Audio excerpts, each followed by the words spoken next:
Hi class, I wanted to do one other video on the upper extremity bones.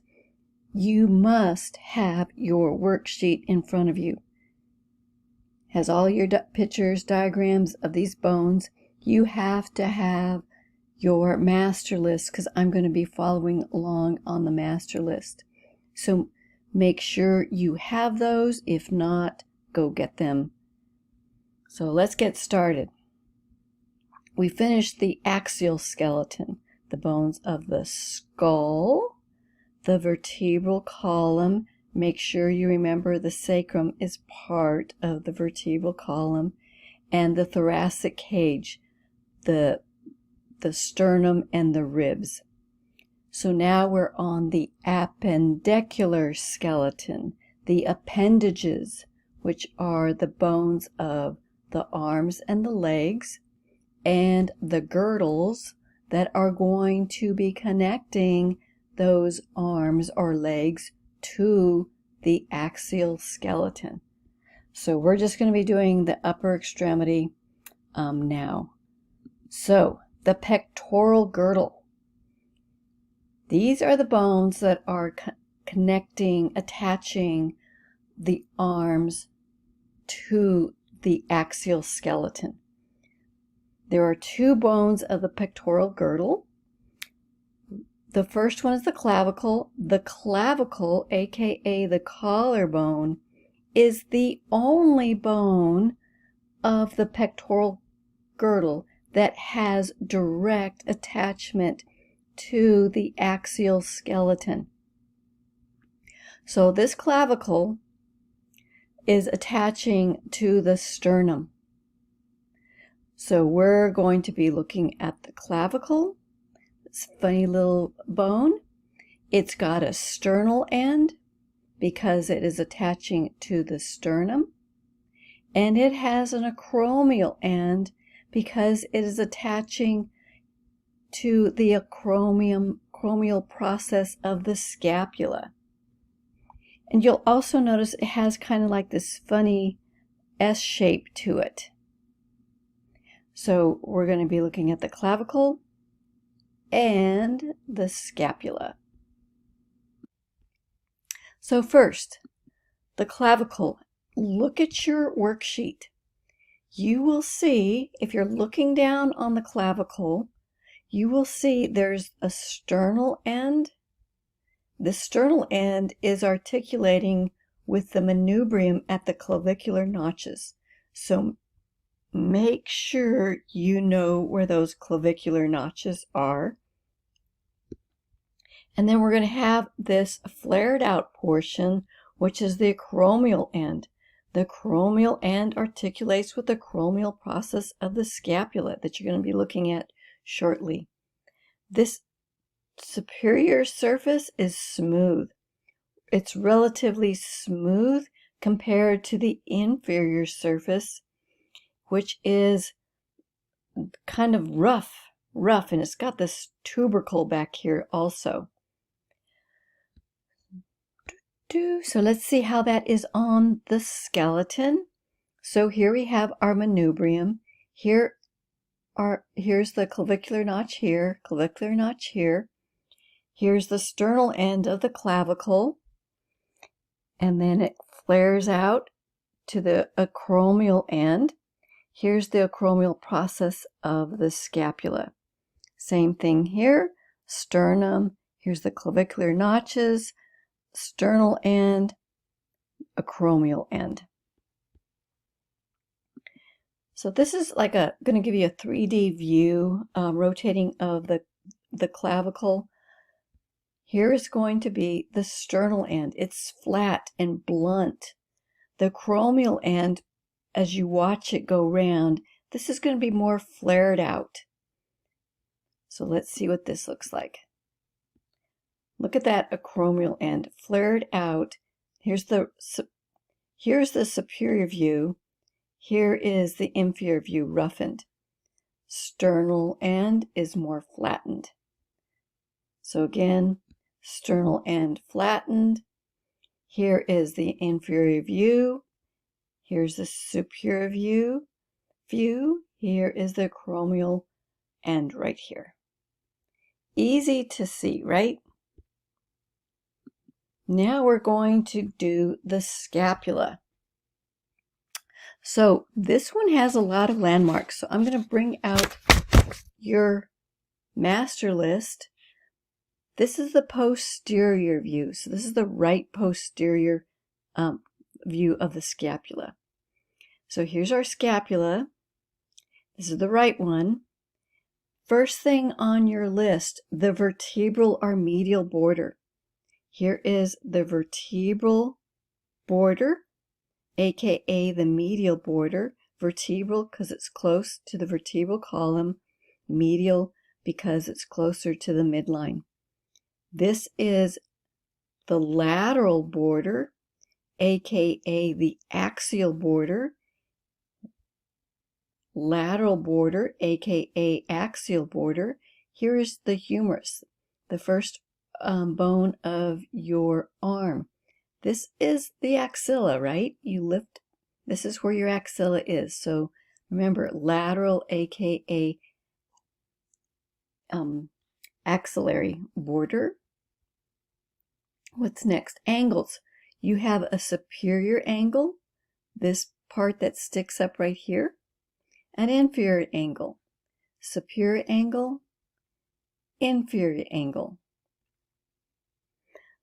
The spine of the scapula, aka scapular spine, it is this big ridge back here. Huge, thick ridge. And this ridge is going to extend out to form the acromial process of the scapula, aka the acromion.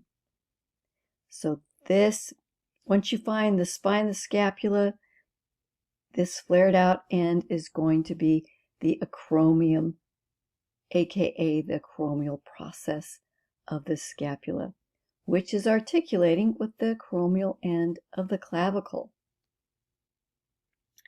Next, you have the supraspinous fossa. What's a fossa? A shallow depression in a bone. Supraspinous, supra, above the spine. This is going to be the supraspinous fossa, this shallow depression above the spine of the scapula. Harder to see here, but this is where it's going to be. Then you have the infraspinous fossa. Infra, below the spine. The infraspinous fossa is this back in here. Infraspinous fossa, back in here. The glenoid fossa, aka cavity. Now this is where you're going to have the glenoid fossa. A fossa is a shallow depression. Some books will call it a cavity. It's not quite a cavity because it's not that deep. It's very shallow. But this glenoid fossa is where the head of the humerus is going to be articulating with the scapula.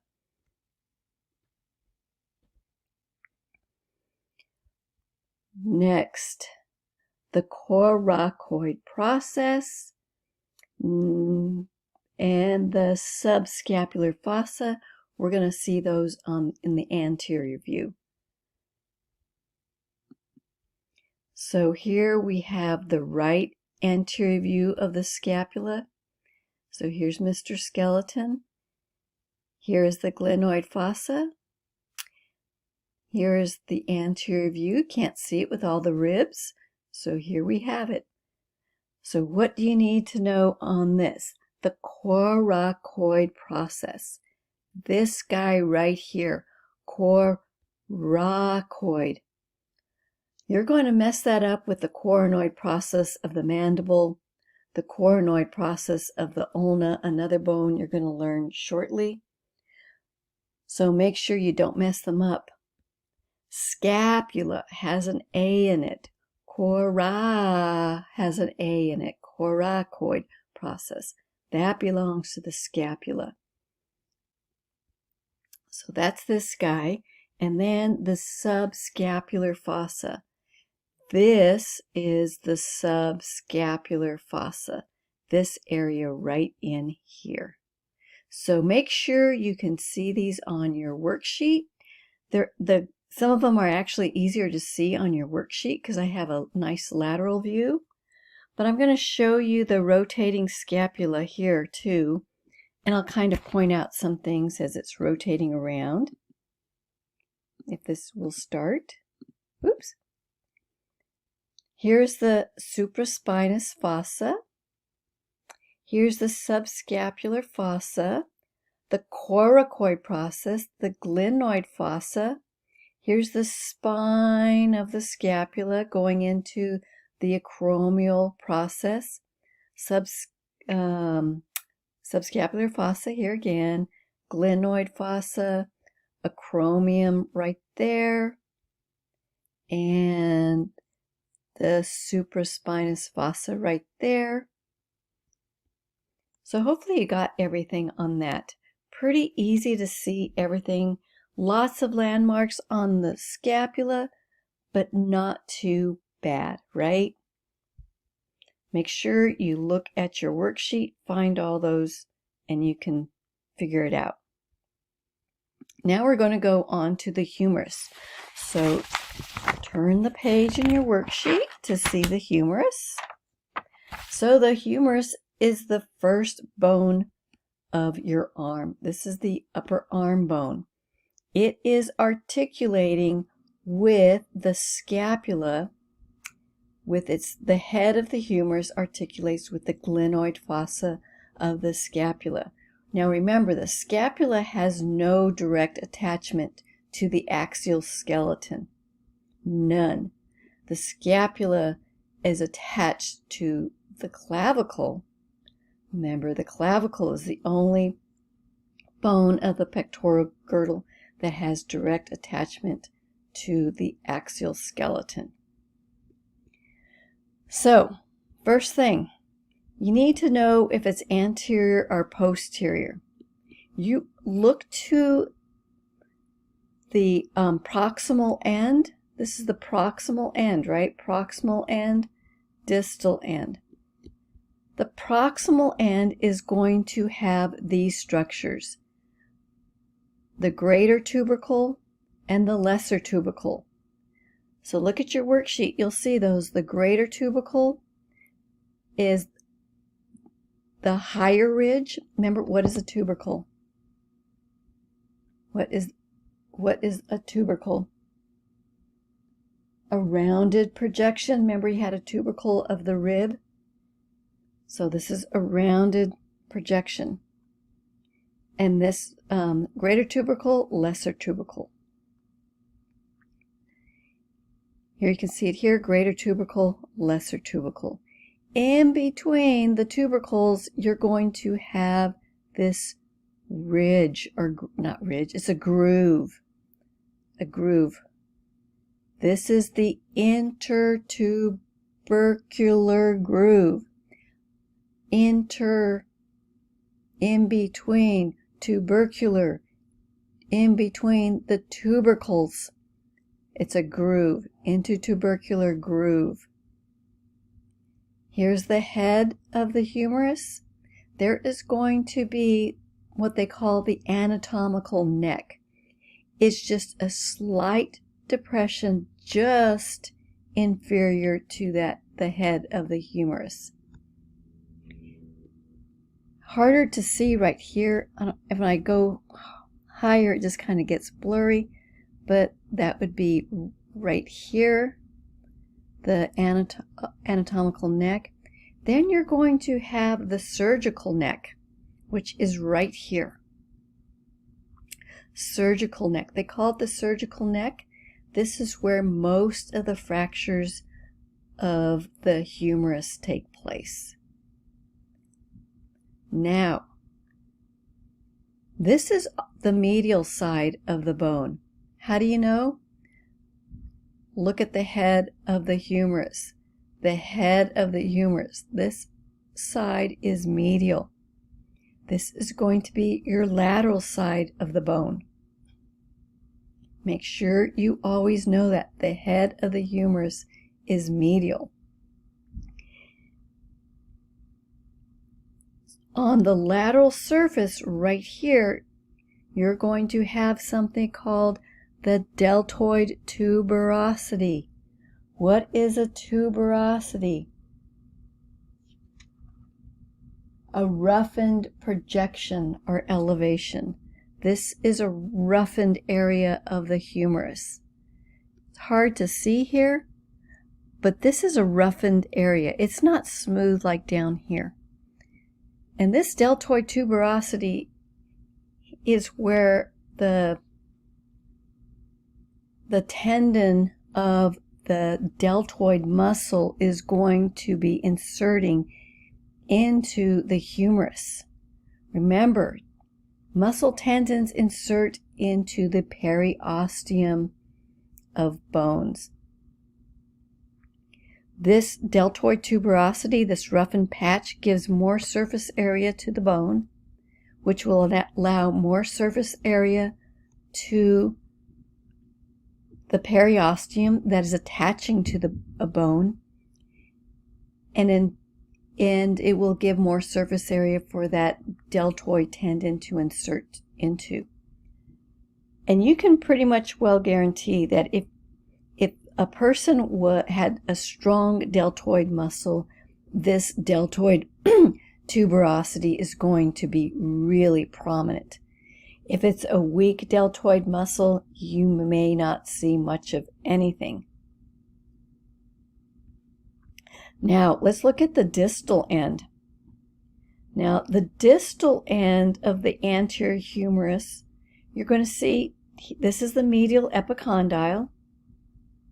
What is an epi? What is a condyle first? A condyle is a rounded articulating knob covered in articular cartilage. These are the condyles of the distal end of the humerus. You've got two condyles here. This one that starts here and ends here, this is trochlea. Trochlea. This is the medial condyle. This is going to be articulating with the ulna below, the next bone you're going to be learning, the ulna. Here is the capitulum. This is an articulating knob. It's going to be articulating with the bone, the radius below it. The epicondyles, epi means on top of, these is just bone, but they are above the condyles. This is the medial epicondyle. How do you know it's medial? Oops.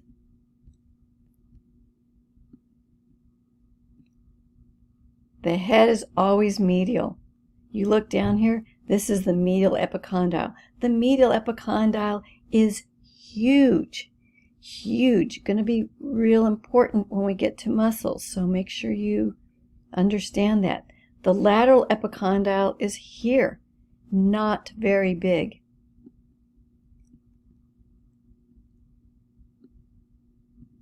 Medial epicondyle, this is the trochlea, this is the capitulum, lateral epicondyle. You can't really see it very well here. There is a little fossa, a little depression right here. This is the coronoid fossa. So that is on page, that's on page 6 of your master list at the top, the coronoid fossa.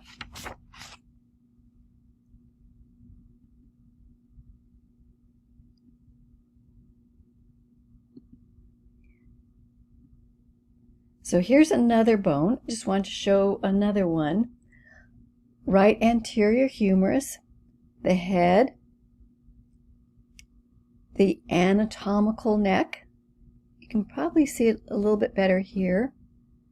The anatomical neck, this is going all the way around. Here's the greater tubercle, lesser tubercle.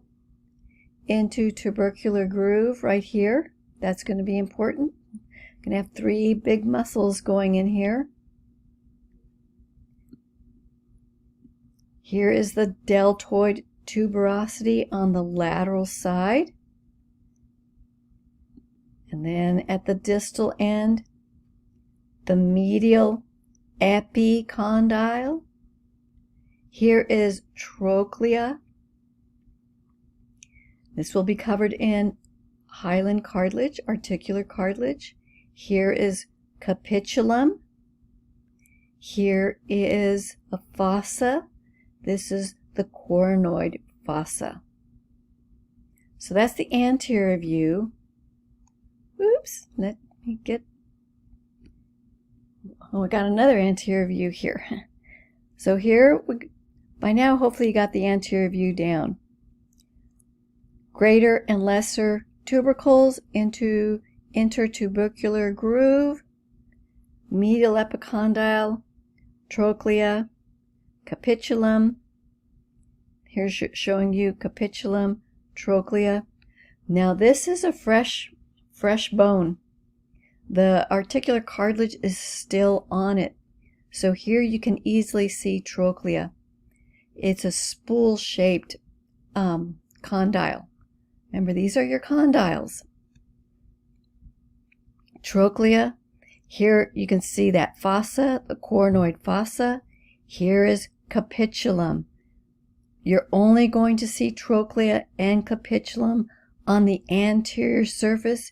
You're only going to see this coronoid fossa on the anterior side of the humerus. Now, if we get to the posterior view of the humerus, still have the head. This is still the medial part, right? Still medial. Here's the anatomical neck over here. Here is the surgical neck. You cannot see the lesser tubercle. You can see the greater tubercle here, but not the lesser tubercle. No intertubercular groove. Here is the medial epicondyle. Can still see that. And I don't know if you can see here. There's just trochlea. Trochlea here. They're showing you trochlea here. No capitulum. No capitulum. And then you have this big fossa back here. This is the olecranon fossa. Olecranon fossa. I think that was it for your master list on the humerus. So I'm going to stop the video here, and then I'll make one on the radius and ulna and the carpal bones and see how far I get on that. But make sure you have the bones, the pectoral girdle bones and the humerus down before moving on to the radius and ulna.